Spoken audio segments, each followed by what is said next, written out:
So, welcome everyone. I'm very happy to have Komala Lyra today to speak with, also with my colleague Shirley. And we will be organizing the next beautiful workshop, Women Who See in the Dark, for Komala.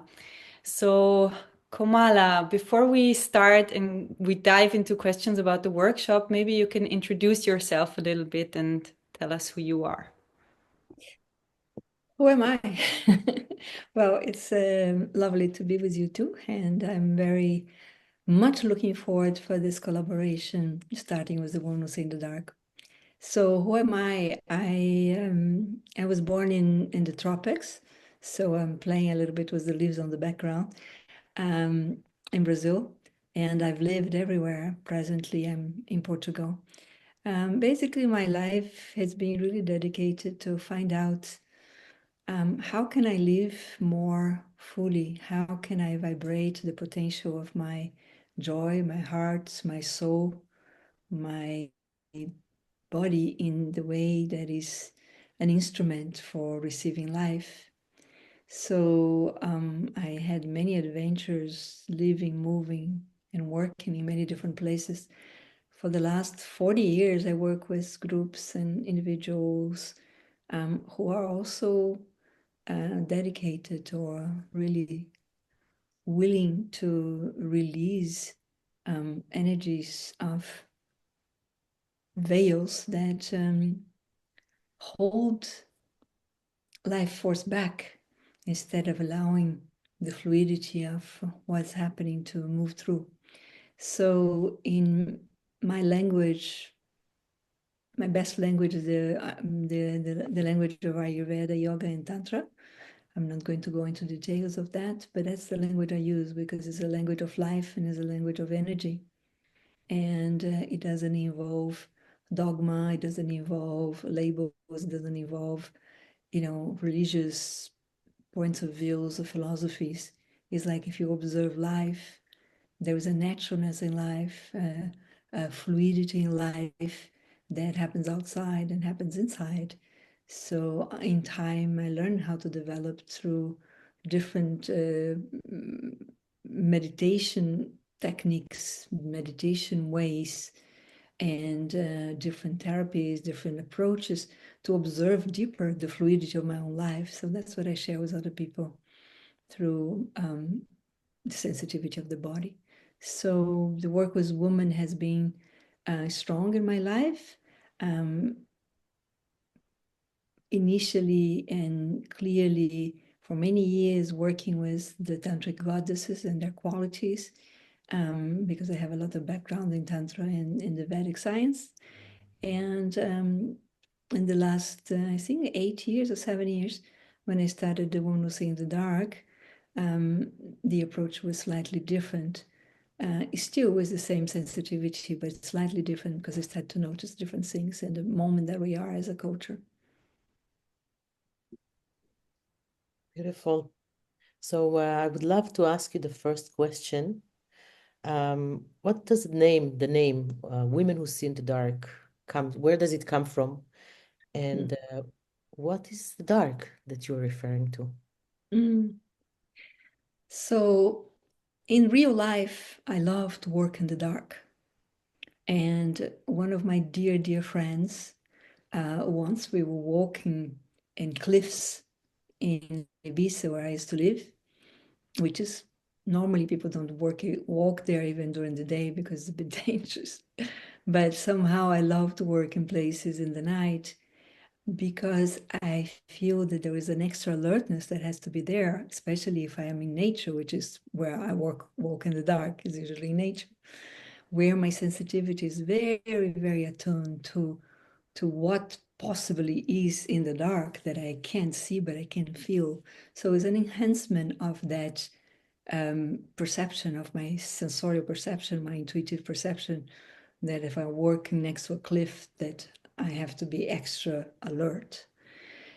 So one day I was walking with my friend Greta, and she says, "Your next course should be called Woman Who See in the Dark." And I love the name. I said, "Yeah, it's true." Because it's not only on a physical level that I like to work in the dark, but I also love to dive in situations that I don't know, where I can't see, where I trust that my next step is the right step, but I can't see what's ahead. So my life has been a lot of jumping into spaces of not knowing, jumping into spaces where I have to trust that I can't see, but I know it's right that I'm moving in that direction. And besides that, for the last 30 years or more, one of my most profound portals for meditation has been darkness meditation. So the combination of these three elements come together in the Woman Who Say in the Dark, where we really bring enhancement of sensitivity. We have a lot of alignment with how the body can open up to perceive much more, both in the dark and in the light. And we have darkness meditation every day and different other um, approaches that make you be more alert and to realize that a lot of the responses and the immediate movements, energetically, physically, emotionally, and mentally, are very based into I already know it, and then you repeat what you already know. So it's breaking that conditioning at all the levels in a very gentle way, in a very profound way. So that's the name and what it brings. We're expecting a lot of darkness in the retreat, which will be in Greece, by the way. Yes, Yes, yes, in an amazing venue. yes. Wanting to add this. Yeah, maybe you can share a little bit about the details, Shirley, about the venue and when it's going to happen. Mm-hmm. So we're going to start at the end of April. I think the date is 24th of Mm-hmm. April. And it's in a beautiful venue in the mountains in Greece, 3 hours, about 3 hours from Athens. The venue is all ours, very luxurious, very feminine, very beautiful, good food. And we will be there to take care of everybody who arrives before and after as well. Do you I'm have yeah, can you add anything else, May, to the information? No, I think we covered the most important parts, and I already feel like when is it going to start? I want to be there. Everything sounds so juicy and rich, and yeah, I feel like this is definitely something that I want to experience, and I'm missing also in my life. And I just started doing darkness meditations yesterday again, and I was like, oh wow, I was really missing that. So I'm wondering who else could resonate with this? Like, who do you feel? Who are the women that you are calling in for Women Who See in the Dark? I will answer your question, but suddenly I had a flash of the first time I went to Greece. I was 24. I I lived in Paris. I had the most beautiful apartment, the most beautiful man. I was deeply in love, but I knew something was missing. What was that? I had money, everything one could imagine for a 24 years old beautiful woman. And then I decided I wanted to live in nature, that life in cities, even if it was Paris, I didn't want that anymore. So I want to find the smallest island in Greece. And and this was an island with 200 inhabitants. And this is a long time ago. It's almost, if it's 45 years ago. So there was no phones, no cell phones, no faxes, no nothing. So I told my husband at the time, the man I lived with, that I was so much in love that I wanted to move. He said, "Okay, you go, and then I'll come." He was an artist. He said, "Yeah, you can be an artist everywhere. You can do whatever." So I went into a crazy trip in the Orient Express, caught in in a storm, a snowstorm in the middle of Yugoslavia in those days, 3 days in kind of a jail. It was an epic thing. So when I got there, I was very out of my, it took 6 days to get there. I was skinny and everything was crazy already. And we went to a hotel, was with a friend. And I went to walking around town. Then I went to the ocean and I sat in front of the ocean and I asked, what do I do now? I go to this island. Everything sounds so crazy. We'll go back home. And then the ocean told me, what you're looking for is inside you. There's no point of going anywhere. So 24 hours later, I took an airplane to go back to Paris. So, A great story. Thank you for sharing that. Much better than answering my question, I feel. and my husband was one of those jumps in the dark, you know. Greece has, in many moments, called me to look back inside, to turn inside, to what is that I'm looking outside, what it is that I need to find inside again and again and again. And many times I've been to Greece, and many times that has been what has happened there, that something shifts deep inside. So the women that I'm calling are the ones that are looking in this moment or facing in this moment a little rattling that I'm ready for some. Okay, the woman that we would love to share this retreat with, and for whom I feel would be really enlivening more than anything, and inviting more juiciness, more joy, more playfulness, more depth also in the way that they are relating to themselves and to others, would be women that are feeling that in this moment there is a rattling inside, a shakiness, a trembling, readiness for something more vibrant, more alive, more aligned with their heart and their souls. And we all have moments where the openness is total and then we miss it.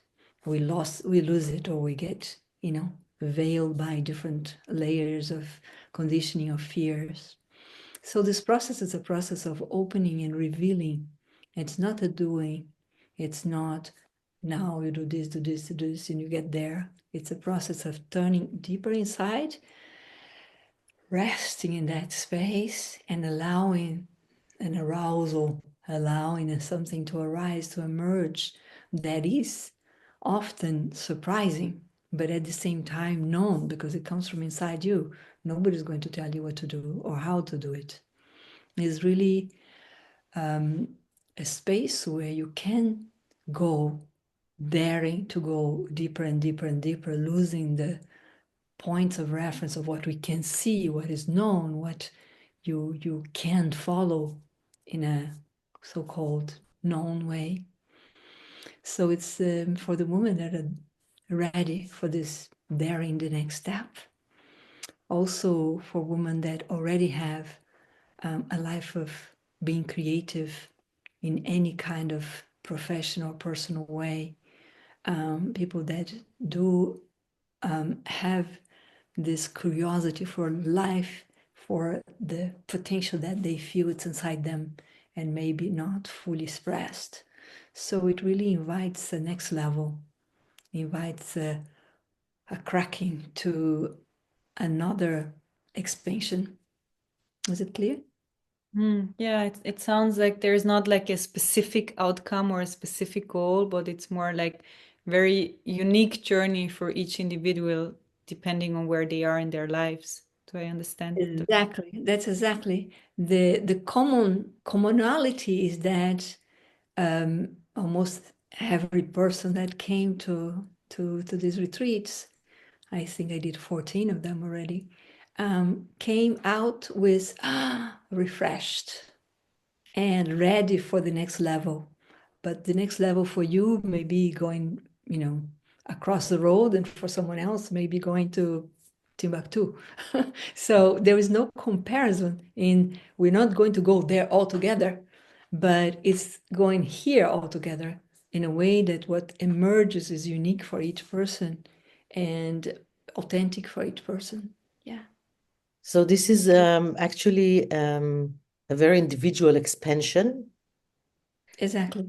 And what I wanted to ask you is if there is some kind of a precondition of knowledge, of background, experiencing a specific workshop, or doing specific exercises or experiences that women should come with, or is it open to anyone, to everyone? And is also about age. What is the age of the woman that should come to this space? So we start with age. Age, we have had 16 to 70 plus. So there is no age, because I feel that in life there is this will turning of revelations and unfolding. And depending on where you are at the point of unfolding, it doesn't matter. It's not really about aging. If you are 16 and you come to this retreat, you are going to be in great advantage, because you're going to have a capacity to look at conditioning that, some people that come at 50 or 40 already have gathered enough, and it's a little difficult, a little more dense to pierce through. But because the revelations happen in a very playful way, to theater, to music, to writing, to making masks, it's creative. It's not, you have to look at that, we have to pierce through. It's not like that. It's like, how can you bring it forward in a way that it becomes that you can see easier? So during the day, that's what we play with. So it doesn't really matter at what age you're coming, because it's not, oh my God, I'm that age and already I'm carrying this for so long. No, when you see, you see. And actually you see everything at the same time, doesn't matter what age. And there's a humorous quality to the seeing that we invite, and that's natural. When you really see reality without being identified, you have to smile at your own inability sometimes, at your own fears, at your own holding backs, at your own conditioning. And there is a freshness that arises that is beyond age. It's the freshness of being alive right now. So that's one. And the other one, you ask what kind of person, if they needed to have any background. Yes. Well, there is one basic background, which is the willingness to look inside. And there is people that never had the opportunity to go to a place where they can really, here I can be with myself, and nobody's going to pierce on me, push on me, try to get me somewhere that I can explore by myself. And for other people, it doesn't matter if you had 100 times, this is another occasion. But there is no advantage in one way or another. But if you really are wanting to holding on to what you already know, then it's not for you. and that's something else that you need to look for to reinforce your ideas of who you are and how you want to live. It's really for people that are open to find how their creative power arises when there's more openness, because life is moving more fluid through their system and through that sensitivity. So it can be the first time that someone does that, and there's people that for first time are just so present because they are so thirsty for that and they never had an opportunity before. And there are people that have done 50 groups and I've done all kinds of groups, and they don't have the openness. So that doesn't serve to anything, because that's about being more porous and more real. And it's also about like the generosity came to me, generosity to yourself. And yeah, That's a beautiful way to say. It's a really lovely way to say. That is true. That is true. and It's like, it brings me also to the point that to the topic of this workshop is also very, very generous. It Like, is. yeah. It's generous in many ways. One, because there will be some gifts that come with it that we're not going to tell you. Second, because it's very spacious.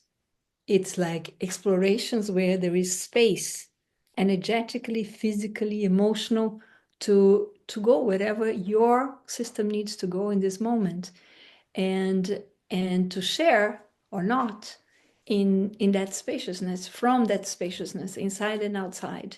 So that's a good word to be used. I don't think I ever used it before, but it is true. It is very generous to yourself, because often we hold back or we create limitations before we even give ourselves the opportunity. No, I'm not going to do that because blah, blah, blah, blah, blah. That's already a restriction.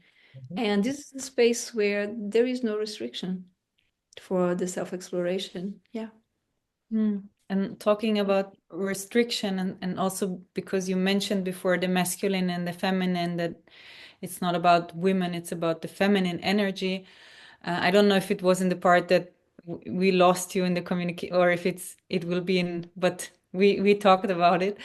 So I'm wondering, when you say women who see in the dark, is this, what is a woman? Which bodies are invited to this retreat?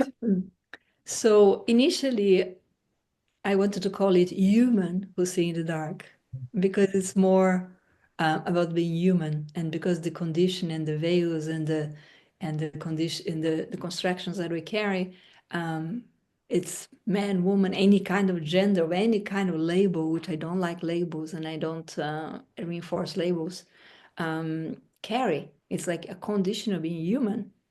So we're looking at the condition of being human, and how do we look, how do we see through that conditioning? So we have had male bodies, transgender bodies coming through, because it's really not about being a woman. The name came, as I told you, in this way, but it's really about the feminine. It's really about how do we cultivate the quality of alignment with the feminine, and how do we see through the conditioning that has been very strong, using woman to represent the feminine, which is not really the only way the feminine is represented. The feminine is represented in every human being that is alive. So it is open to any human being that's alive that resonates with that wanting to look through.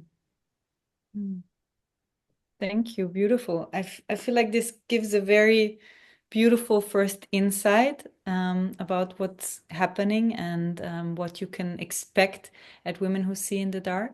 Is there any last things that you feel like that has to be shared before we close? Yeah, I like to share a little bit the structure, the rhythm of the days, because that really is like a punctuation and a grounding. So one of my life practices, the main life practice that becomes my life and not anymore a practice, is the practice of the Kashmir and Tantra Shivaism, that has been in my life for over 40 years now. And this practice of moving in a certain way with a certain level of awareness, and that's called Tandava in this tradition, that I also have been for many years connected with Daniel Odier, and so many people may know him. He's the main transmitter of this quality in the West. And for me, this has been a key in my life, and it is how I live life, listening to where does the movement want to go. So this, in the mornings we have Tandava, and this is the only time that I share Tandava, and I will share in Melt as well. But for 40 years, there was such a preciousness in cultivating that as my practice. And how I received this is not a teaching, it's a transmission, can only be a transmission. And it's very simple, apparently, but it's not. It's the deepest core connection you can find inside yourself. So you cannot say, oh, there's not doing that. It's going into a depth that unfolds into a certain connection with your movements, and how your body opens to the universe in a moment that you feel like there is no physicality in your body. It's almost like feel you can fly or you are flying. So this is the everyday morning meditation that will carry through those days. And then during the days, we have looking every day. There is each day a question that is connected with. It's difficult to explain without letting it be clear, because I don't want it to be clear. I want it to be curious. It's like looking at the layers of conditioning. Basically, we learn one protection after the other, after the other, after the other, and we layer those protections in a very logical way, which I'm not going to share now. But when you unpeel that, you go like, oh my God, how come I never saw that before? I received that understanding in one moment, looking at the sky, and it was like, oh my God, tuk, tuk, tuk, tuk, tuk. So every day, through mainly playfulness and creativity, we look at those layers, and we're not fighting them. We're just revealing them. It's just like, let's open, let's look. Oh my God, here it is. Wow. Do I want to carry this still with me or not? Oh, maybe not, or maybe, yeah. So it's very humorous, it's very playful, it's very beautiful, and it's also very deep. And in the evening, we have usually 2, 3, or 4 hours meditation, depending on many things, depending on the group, depending on the space, depending on depending on the field that is revealed. And this meditation sometimes involves sitting silent, doing nothing, sometimes listening to amazing sounds that have a certain effect, touching, dancing, depends. So, but it's in the dark. So every night we have this, and then in the morning we take that into the movement and then unfold into the next layer. So this is a very beautiful rhythm that is structured in the rhythm, but it's not a doing. We do this because there is no definition in what we're doing during this time, but there's a definition in the pace, and there's a definition in the space that we create as a container for the unfolding of these 3 layers. Beautiful. Feels very relaxing in my nervous system when I hear that. I feel like, oof, there's so much space. I feel excitement. Yes, also excitement. I feel joy because now it's my last one was in November, October, so it will be almost like 8 months, 9 months, and I had taken a break during all the pandemic and so on. And when I started again last year, it was very joyful, and I was like, oh, that's why I'm doing this, because it brings me amazing joy, because I am in this process with everybody else. It's not that I'm teaching something, I am moving through and observing myself as well. So it's a beautiful process for myself as well. Beautiful. Thank you for sharing.